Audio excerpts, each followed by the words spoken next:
ድብቁ አእምሮ ድብቁ ኃይል።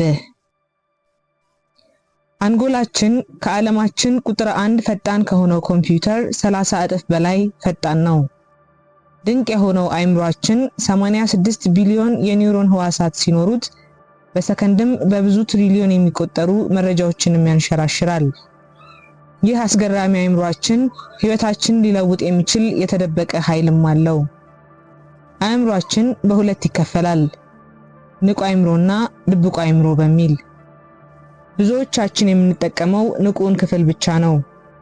ይሁንና በቀን አዋዋላችን ላይ 95% የሚሆነውን እንቅስቃሴያችንን የሚቆጣጠረው ድብቁ የአእምሮ ክፍል ነው። በህይወታችን ውስጥ የሚገጥሙን መልካምም ይሁኑ መጥፎ አጋጣሚዎች እንዲሁ በእድል የሆኑ ሳይሆን ከድብቁ አእምሮአችን የፈለቁ ናቸው። ድብቁ አእምሮአችን ገደብ አልባ ኃይልን ይዟል። ይህን ኃይልን መቆጣጠር ስንችል ህይወታችንን በሚገርም ሁኔታ ይለውጠዋል። በውስጥ 30 ኒውክሌር ቦምብ አለ።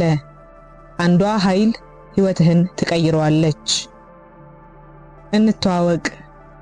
ድብቁ አእምሮ ድብቁ ኃይልህ ነኝ። ሽማግሌው ልጅ ሳለ ሲወራ የሰማው አንድ ታሪክ ነበር። አንዲት ሴት ከዕለታት አንድ ቀን ከአንድ ባህር ዳርቻ ፋኑስ ወድቆ አገኘች። ፋኑሱንም ስታሸተው ከውስጡ ጂኒ ወጣ። ጂኒው ለሴቲቷ የፈለገችውን ሁሉ እውን እንደሚያደርግላት ነገራት። የጠየቀችውንም ሁሉ ሰጣት። ሽማግሌው ይህ ታሪክ በእርሱ ላይ እንዲሆን ይፈልግ ነበርና ፋኑሱን ፍለጋ በዓለም ሁሉ ባህር ዳርቻዎች ተጓዘ። በእጅጉም ከመጓጓቱ የተነሳ በአንድ ስፍራ ጸንቶ አይቆምም ነበር። ሽማግሌው ሚስትም ልጆችም አልነበሩትም። ስራው ሁሉ ከሀገር ሀገር እየዞረ የባህር ዳርቻዎችን ማሰስ ሆነ። ፋኑሱን የማግኘቱ ተስፋው ቀስ በቀስ እየደበዘዘ መጣና ደስታውን ነጠቀው። ህይወቱ በብስጭት ተሞላ። ከዕለታት በአንዱ ቀን በአንድ የባህር ዳርቻ ላይ ሲፈልገው የነበረውን ፋኑስ አገኘ። ሲጓጓለት የነበረ ነውና ፋኑሱን በፍጥነት ማሸት ጀመረ። ጂኒው ከፋኑሱ ወጣ፣ እንዲህም አለው፣ ያሻህን ንገረኝና አደርግልሃለሁ። ያሻኝን? ሽማግሌው ጠየቀ። ያው፣ ጂኒው መለሰ፣ አብዛኛውን ፍላጎትህን ማለቴ ነው። በእጅጉ ሸምግለሃልና ፕሬዝዳንት አላደርግህም። ቁርስህን ምን እንደበላህ የማታስታውስ አገር አትመራምና፣ ወይም በዚህ እድሜ ሩጠህ የኦሎምፒክ ሜዳሊያ እንድታገኝ አላደርግህም። እንደማስበው የሌላን ሰው ድካም እንዲሁ ከንቱ ማድረግን አትፈልግም። እናም ሁሉንም ባይሆንም ላንተ ደስታ የሚሰጥህን ሁሉ አደርግልሃለሁ። ሽማግሌው ደስታ ውስጥ ነበር። ድንገት ግን በቁጣ ገነፈለ። ስለምን አንተን ለማግኘት ይህን ሁሉ ዓመት ፈጀብኝ? ወጣት ሳለሁ አግኝቼ ቢሆን ዘመኔን ሁሉ በደስታ ኖር ነበር። ጌታዬ፣ አለ ጂኒው አዲስ ሐሳብ እንደመጣለት ሆኖ፣ እስካሁን እኮ አንተ ውስጥ ነበርኩ። በዚህ አሮጌ ፋኑስ ውስጥ ምን እሰራለሁ? እድሜ ዘመንህን አብሬ ሆኜ መሻትና ፍላጎቶችን ሳሟላ ነበር። ታስታውሳለህ?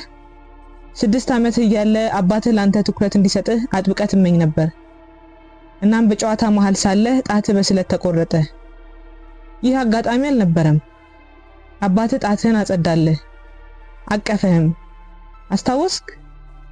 የዩኒቨርሲቲ መግቢያ ፈተና ከመውሰድ በፊት ደጋግመህ ፈራሁ ወድቃለሁ እያልክ ትነግረኝ ነበር። እናም ያልከውን ሰማሁ።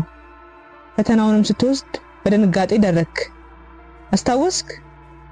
የተመኘውንም አገኘህ፣ ወደክ። እኔ አብሬህ እንደሆንኩና ምኞትህን ሁሉ ስፈጽምልህ እንደነበር አታውቅምና? ጂኒው መናገሩን ቀጠለ። ምኞቶችህ እንዳለ ሲጎዱህ ነበር። አንዳንዴ ምኞቶችህ ካንተ ሳይሆን ከወላጆችህ፣ ከመምህራን፣ ከጓደኞችህ፣ ከቴሌቪዥን ማስታወቂያ ይመጣሉ። እንኳን አሁን አገኘኸኝ። አሁን ላይ በደንብ እያሰብክ ትመኛለህ። ምኞቶችህንም ትመርጣለህ። መልካም ትመኛለህ። አሁን አብረን መስራት እንችላለን። አብረን ደስታን፣ ጤናን፣ ሰላምን ሁሉንም እናገኛለን። ስሜን አልነገርኩም መሰል፣ እንተዋወቅ። ድብቁ አይምሮ እባላለሁ። ድብቁ ኃይልህም ነኝ። ቀጣይ የምሰጥህን መመሪያዎች ከተገበርክ የህይወት ምኞቶችን ሁሉ እውን አደርግልሃለሁ።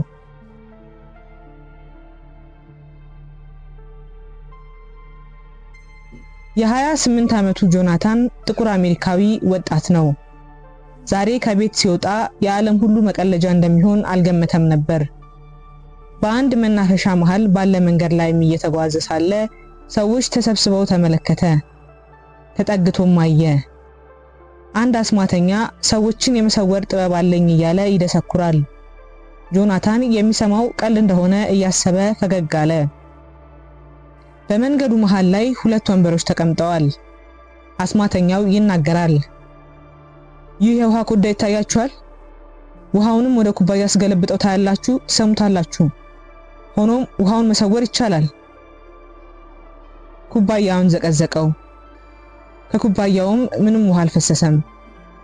ታዳሚዎቹ በአግራሞት ድምጽ ተዋጡ። ጆናታን ማሰብ ጀመረ። ኩባያው ውስጥ ውሃን የሚመጥ ስፖንጅ አለ ሲል አሰበ። ተመልካቾቹ መታለላቸው አስገረመው። ለምን ይህንን በሰዎች ላይ አንሞክረውም? አለ አስማተኛው። ጆናታን እሺ ሞከር ሲል ከታዳሚው ጋር ጮኸ። ነገሩ ሁሉ የህፃን ጨዋታ ይመስላል። አስማተኛው ስምህ ማን ነው ሲል ወደ ጆናታን ጠቆመ። ጆናታን ወጣቱ መለሰ። ለጆናታን አጨብጭቡለት። አስማተኛው ጆናታንን ወደ ባዶ ወንበር ጋበዘው። በአንደኛው ወንበር ላይም እንዲቀመጥ አመላከተው። አስማተኛው ሌላ ማይክ የተባለ ታዳሚ ከተመልካቾች መሃል መረጠ። ማይክ በሁለተኛው ወንበር ላይ ተቀመጠ። አንድ ብርድ ልብስም ይዞ አስማተኛው ወደ ማይክ ተጠጋ። ማይክ ቀስ ብለህ ተቀመጥ፣ በዚህ ብርድ ልብስ እሸፍንሃለሁ፣ አትንቀሳቀስ። ማይክ በብርድ ልብሱ ተሸፈነ። 3 ስቆጥር ማይክ ይሰወራል ሲል አስማተኛው አወጀ። 1 2 3 አስማተኛው ከማይክ ጭንቅላት ላይ ብርድ ልብሱን አነሳው። እውነትም ማይክ ተሰውሯል። ሁሉም ተመልካቾች በአግራሞት ጮሁ። ይህን የማይክን መሰወር የተመለከተው ጆናታን ፊት ላይ መደንገጥና ጥያቄ ይነበባል። ጆናታን አሁን በአስማት አማኝ ሆኗል። አስማተኛው ዝግጁ ነህ ሲል ጆናታንን ጠየቀው። አስማተኛው ጆናታንን ብርድ ልብስ አለበሰው። 3 ስቆጥር ይሰወራል።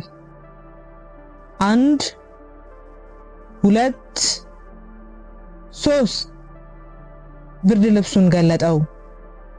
ተመልካቾቹ ዳግም በአግራሞት ጮሁ። ሁለቱም ተሰውረዋል። አሰማቸውም፣ አታዩአቸውም። አስማተኛው መናገሩን ቀጠለ። ጆናታን ዙሪያውን በአግራሞት ይቃኛል። ጆናታን አንሰማህም፣ አናይህም። ነገር ግን ይህንን የቆርቆሮ ለስላሳ ልትይዝልኝ ትችላለህ። አስማተኛው ወደ ጆናታን ወንበር ተጠጋ። ጆናታን እጁን ዘርግቶ የለስላሳውን ቆርቆሮ ያዘው። ተመልካቾቹ ዳግም ባለማመን ጮሁ። የሚንሳፈፍ የለስላሳ ቆርቆሮ እያሉ መጮህ ጀመሩ። ጆናታን ፊቱ ላይ ባለማመን ፈገግታ ተሞላ። አሁን አስቂኙ ታሪክ ይጀምራል። የአስማተኛው ስልክ ጠራ።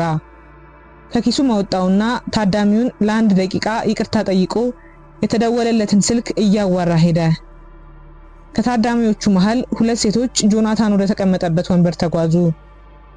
አንደኛዋ ከጆናታን ጀርባ ሆና ሌላኛዋ ከፊት ለፊት ሆና ፎቶ አነሳቻት። ከጀርባው ላለችው በስልኩ ያነሳችውን ፎቶ ማሳየት ጀመረች። ጆናታን ያየውን ማመን አልሻተም። ልጅቷ ያነሳችው ፎቶ ላይ እሱ የለም። ወንበሩ ባዶ ነው። ከወንበሩ ጀርባ የቆመችው አንዲት ሴት ብቻ ትታያለች። በእጅጉም መሳቅ ጀመረ። አላመነም። ከዓለም ሁሉ ተሰውሯል። ማንም አይሰማውም፣ ማንም አያየውም። ከወንበሩ ተነሳ። በመናፈሻው ውስጥም መዟዟር ጀመረ። መናፈሻው ውስጥ ባለ ሳር ላይ ከተኙ ሰዎች አጠገብ ሄዶ ይጋደማል፣ ይነካቸዋልም። ምን እንደነካቸው ለማረጋገጥ ይዞራሉ፣ ግን ከጀርባቸው ማንም የለም። አንድ የቆሻሻ ማጠራቀሚያ ቅርጫት ውስጥ የነበረ የወይን ጠርሙስም አነሳ። አንዲት ሴት መጮህ ጀመረች። ጠርሙሱ ተንሳፈፈ። መልሶ አስቀመጠውና መዞሩንና በሰዎች ላይ መቀለዱን ቀጠለ። ማይክ አሁን ወደ ነበርክበት እንመልስሃለን። አስማተኛው ብርድ ልብሱን ይዞ ተመለሰ። ማይክ ወንበሩ ላይ የለም አለና ጆናታን ተቀምጦበት ወደ ነበረበት ወንበር ብርድ ልብሱን ይዞ ተጠጋ።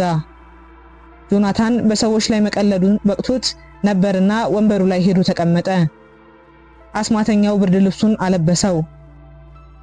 1 2 3 ብርድ ልብሱን ከጆናታን አናት ላይ አነሳው። ታዳሚዎቹ አጨበጨቡ። ፊቱ በአግራሞት ፈገግታ እንደተሞላም አስማተኛውን ጨበጠው። እናስ ጆናታንን ሞኝ ያሰኘው ምን ነበር? ጆናታን ሳያስበው የአንድ ድራማ አካል ሆኗል። ከሱ በቀር ሁሉም ታዳሚዎች የተከፈተላቸው አክተሮች ናቸው።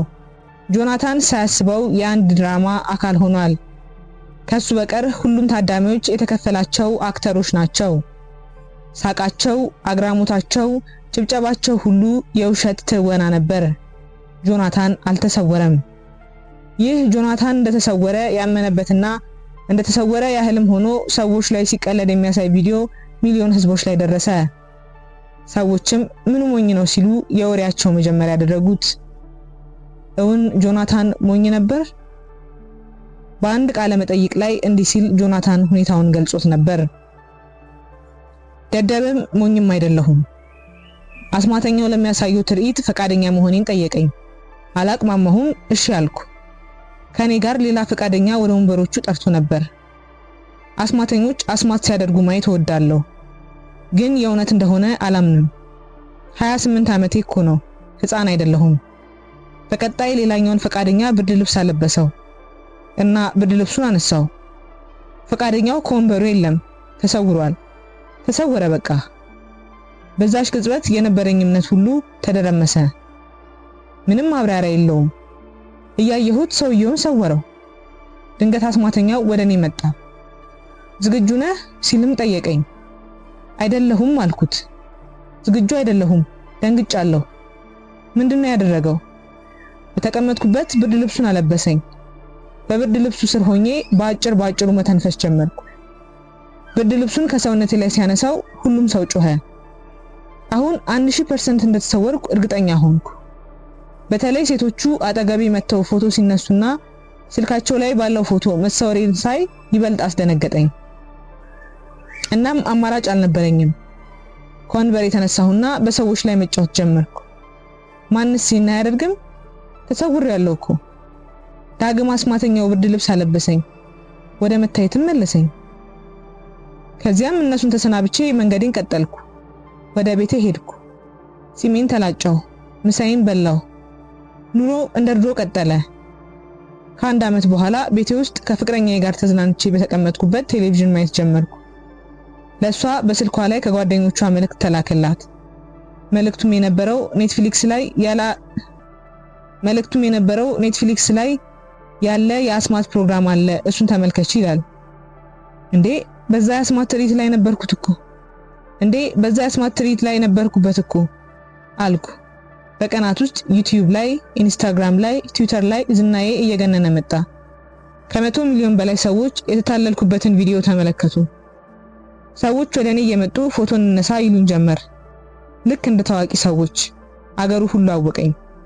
ሰዎች እኔን እያስመሰሉ የራሳቸውን ቪዲዮ መልቀቅ ጀመሩ። ተሰወርክ እያሉ ይቀልዳሉ።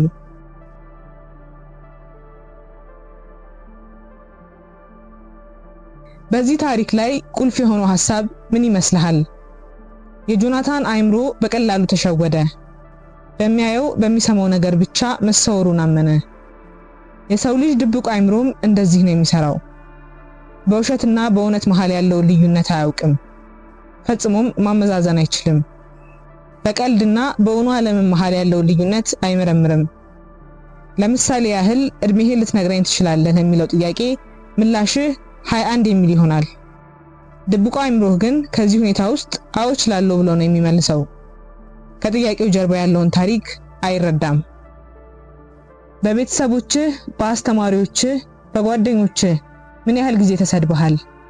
ምን ያህል ጊዜ ተወቅሰሃል? የተናገሩ ንግግሮች ከክፋት የመነጩ ባይሆኑም ድብቁ አእምሮህ ግን ይህ ሊረዳ አይችልም። አዎ የነቃው አእምሮህ ከውጭ የተቀበላቸውን ሐሳቦች ሊያጣራልህ ይችላል። ሆኖም ግን ተደጋግመው ስትሰማቸው አይ እውነታቸው አይደለም የሚል ስሜት እውነታቸውን አይደለም ከሚል ስሜት የእውነታቸውን ነው ወደሚል ማመን ይቀየራል። አንተ የማትረባ ልጅ፣ ወፍራሙ ልጅ፣ ደደብ፣ ጅል፣ ሁሌ ማጥፋት ብቻ ነው የሚታየህ። ሆኖም ይህ ድብቅ አእምሮ ምንድነው? ስለምን ጆናታን በማመኑ ብቻ ልክ እንደተሰወረ ሰው ሆነ? አእምሮአችን ሁለት ዋና ክፍሎች አሉት። እነዚህም ክፍሎች እያንዳንዱን ጠባያችንን ይመሩታል። ድብቁና የነቃው የአእምሮ ክፍል። የድብቁ አእምሮ ኃይል አንተ ማሰብ ከምትችለው በላይ ነው። ብዙ ጥናቶች እንደሚያሳዩን ከሆነ ከድብቁ አእምሮአችን 10% ብቻ ነው የምንጠቀመው። ይህን መጽሐፍ ማንበብ ከመጀመር በፊት አንድ ነገርን ማወቅ ይገባሃል። እርሱም የድብቁ አእምሮህንና የነቃው አእምሮህን ልዩነት ነው። የሚያስበውና አንተ የምትቆጣጠረው አእምሮ የነቃው አእምሮህ ነው። በአንጻሩ ድብቁ አእምሮህ ካንተ ቁጥጥር ውጪ ሆነና መኖሩን እንኳን የማታውቀውን የአእምሮህን ክፍል ይይዛል።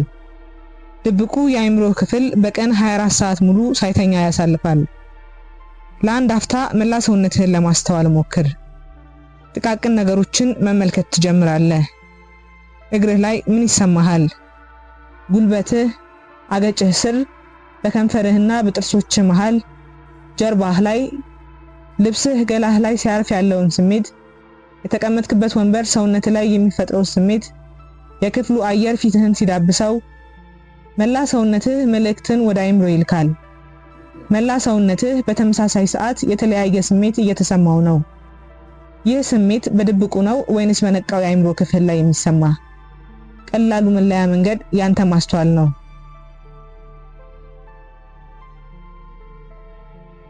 በጣትህ ጫፍ ላይ የሚሰማን ስሜት ማስተዋል ስትጀምር ስሜቱን እየተረዳልህ ያለው የነቃው የህሊናህ ክፍል ነው። በሌላም የሰውነት ክፍሎችህ ላይ ያሉ ስሜቶችን ስታስታውስና አሃ ጀርባዬን እያመመኝ ነው፣ ቆዳዬን እያሳከከኝ ነው ስትል ስሜቱን ተረድተዋልና መረጃውን የተረዳው አካልህ የነቃው የህሊናህ ክፍል ነው። ንቃት የሚለው ቃል ሁኔታውን የመረዳት አቅማችንን ይወክልልናል። እናም አስበህ የምታደርገው ነገር አሊያም መኖሩን ያስተዋልከው ነገር ካለ ይህ በነቃው የአእምሮ ክፍልህ የሚወሰን ነው። ስለ ራበህ ምግብ ትበላለህ። ጓደኞችህን ማውራት ስለፈለክ ታዋራቸዋለህ። እነዚህ ባንተ ፍቃድ የሆኑ ናቸው። ምርጫው ባንተ እጅ ላይ ነው። ሐሳቦች ወደ አእምሮ ይመጣሉ። ሐሳቡን ትመረምራለህ፣ ውሳኔንም ታሳልፋለህ። ነገር ግን ካንተ ቁጥጥር ውጪ የሆኑትስ? ማስቆም የማትችላቸውስ? ለምሳሌ ከበቂ በላይ መመገብ፣ ስንፍና፣ አይናፋርነት፣ በራስ አለመተማመን፣ ያላንተ ፍቃድና ፍላጎት ህይወትህን እየመሩ ያሉ ነገሮችስ ምንጫቸው የት ነው? ላንተ መጥፎ እንደሆኑ እያወቅ እንኳን ታደርጋቸዋለህ። የነቃው የህሊናህ ክፍል በዙሪያው ምን እየተካሄደ እንደሆነ ያውቃል። ማሰቢያ ክፍልህም ነው። የሆነ ነገርን ማድረግ ስትፈልግ ትዕዛዝ የምታስተላልፈው በዚሁ የአእምሮ ክፍል ነው። የቡና ሲኒ ለማንሳት ልብስህን ስትለብስ የነቃው የአእምሮ ክፍል የድርጊት መሪ ብቻ ነው። ምንም አይነት መረጃንም አያስቀምጥም። በዚህ ቅጽበት እንድትወስን አንድ ተግባር እንድትፈጽም ያስችልሃል። ቀይ ቲሸርት ልልበስ ወይስ ቢጫ ብለህ ማሰብ ስትጀምር የነቃው የአእምሮ ክፍል ውሳኔን ያስተላልፋል። ነገር ግን ከምርጫህ በኋላ መረጃው ወደ ድብቁ የአእምሮ ክፍል ይሄዳል እንጂ የነቃው የአእምሮ ክፍልህ ምንም ትውስታን አያስቀርም። ህይወትህን በመርሳት ውስጥ ትኖራለህ። ኮምፒውተር መረጃን ይይዝልናል። የሚይዛቸውን መረጃዎች በቁጥር መግለጽ እንችላለን። 1 ባይት፣ ኪሎ ባይት፣ ሜጋ ባይት እያልን መግለጽ እንችላለን። ሆኖም አእምሮህ ምን ያህል ሜጋ ባይት ይይዛል? ይህንንስ አስበኸው ታውቃለህ? ይህ 1 ኪሎ ተኩል የሚመዝን ጭንቅላትህ በእጅጉ ቀልጣፋ ናቸው ከተባሉ ፈጣን ኮምፒውተሮች እንኳን በላቀ ሁኔታ መረጃዎችን ይይዛል። ከዓለማችን ፈጣን ከሆነው ኮምፒውተር አንጻር እንኳን አይምሮ 30 እጥፍ በላይ ይፈጥናል። አይምሮአችን ብዙ ተግባራትን ለመከወን ፕሮግራም ተደርጓል። ለመሮጥ፣ ለመቆም፣ ውሃ በብርጭቆ ለመጠጣት፣ ለመተንፈስ፣ ልብህ እንዲመታ የአይምሮ ትዕዛዝ ያስፈልጋል። በሚደንቅ ሁኔታ ከዕለት ውሎቻችን ውስጥ 99% የሚሆኑ ትውስታዎቻችንን እንረሳለን። ሆኖም ከአይምሮ የሚሰወር ወይም የሚጠፋ መረጃ ግን የለም። የዛሬ 10 ዓመት በመንገድ ላይ ስትጓዝ እንኳን አንድ ሕፃን ልጅ ይዞት ያየኸው ቀይ ፊኛ አሁን ላይ ባታስታውሰውም በድብቁ አይምሮ ክፍልህ ተመዝግቧል። በ1950 ዊልደር ፒንፊልድ የተባለ ዶክተር ታካሚዎቹ ላይ ያለማደንዘጃ የጭንቅላት ቀዶ ጥገና ያደርግላቸው ነበር። እናም በጭንቅላታቸው ውስጥ የተለያየ ክፍል ሲነካ ታካሚዎቹ ከቀደመ ህይወታቸው የሆነ ሽታ፣ ምስል፣ ጣዕም፣ ቀለም ያስታውሱ ነበር። በዘመናቸው ሁሉ ያሳለፉት በአይምሯቸው ውስጥ ተመዝግበዋልና ዶክተሩ በቀዶ ተጠገኛ መቀስ ሲነካቸው ከመዝገብ እያወጡ ማስታወስ ይጀምራሉ። ለመሆኑ ይህን ሁሉ መረጃ ደብቆ የያዘው ድብቅ አይምሮ ምንድነው? ህይወታችን በእኛ ቁጥጥር ስር ያለ ይመስለናል። ይህን አደርጋለሁ፣ ይህን ማድረግ እችላለሁ እንላለን።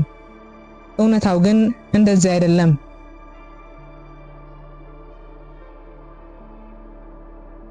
የህይወታችን መሪ እኛ አይደለንም።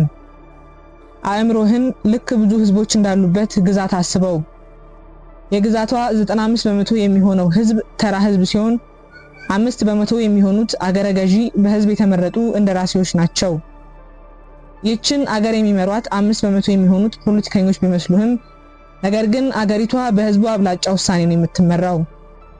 ህዝቡ በቧንቧ ወተት እንዲቀርብለት ከጠየቀ ፖለቲከኞቹ ምርጫውን መጠበቅ ይኖርባቸዋል። አሊያም ህዝቡ በድምጹ ከወንበራቸው ያወርዳቸዋል። የነቃው የአይምሮ ክፍል በቁጥጥር ላይ ያለ ቢመስልም የህይወትህ መሪ 95% የሚሆነውን የአይምሮህን ክፍል የያዘው ድብቁ አይምሮህ ነው። ለምሳሌ ያህል መርካቶ መሃል እርቃንህን ወጥተህ ተጓዝ ብልህ ምላሽህ ምን ይሆናል? የህይወትህ ተቆጣጣሪ አንተ ከሆንክ አድርገው። ግን አንተ አይደለህም ተቆጣጣሪው። ራቁትን መጓዝ ያንተ ማንነት አይደለም። ራቁትን በህዝብ መሃል መሆንህ ምቾት አይሰጥህም። ይህ ምቾት አለመስጠት ከየት መጣ? ድብቁ አይምሮህ ውስጥ ከተቀመጡ የትውስታ መዝገቦችህ ነው። ትፈራለህ፣ ታፍራለህ፣ ሰውነትህን ላብ ያጠምቀዋል። በአይምሮ ውስጥ ያሉ መዝገቦች ተጠራቅመው ራቁት መሄድ ልክ አይደለም የሚል መረጃን ይሰጡሃል። ካንተ አስተሳሰብ በተቃራኒ አፍሪካ ውስጥ ብዙ ራቁታቸውን መጓዝ የለመዱ ዘላኖችን እናገኛለን። የእነርሱ ድብቅ አይምሮ፣ የእነሱ የትውስታ መዝገብ ካንተ ፈጽሞ የተለየ ነው። እናም አብዛኛው የህይወት ውሳኔዎች የተመሰረቱት በነቃው የአይምሮ ክፍል ቢመስልህም እንኳ የውሳኔዎች ምንጭ ግን ድብቁ አይምሮህ ነው። ይህ መጽሐፍም ስለ ድብቁ አይምሮ በጥልቀት ያስረዳሃል። እንዴትስ አድርገህ ሙሉ አቅምህን መጠቀም ትችላለህ የሚለውንና የትም ሳትሄድ ኃይልን ከውስጥ የምታገኝበትን መንገድ ያሳይሃል።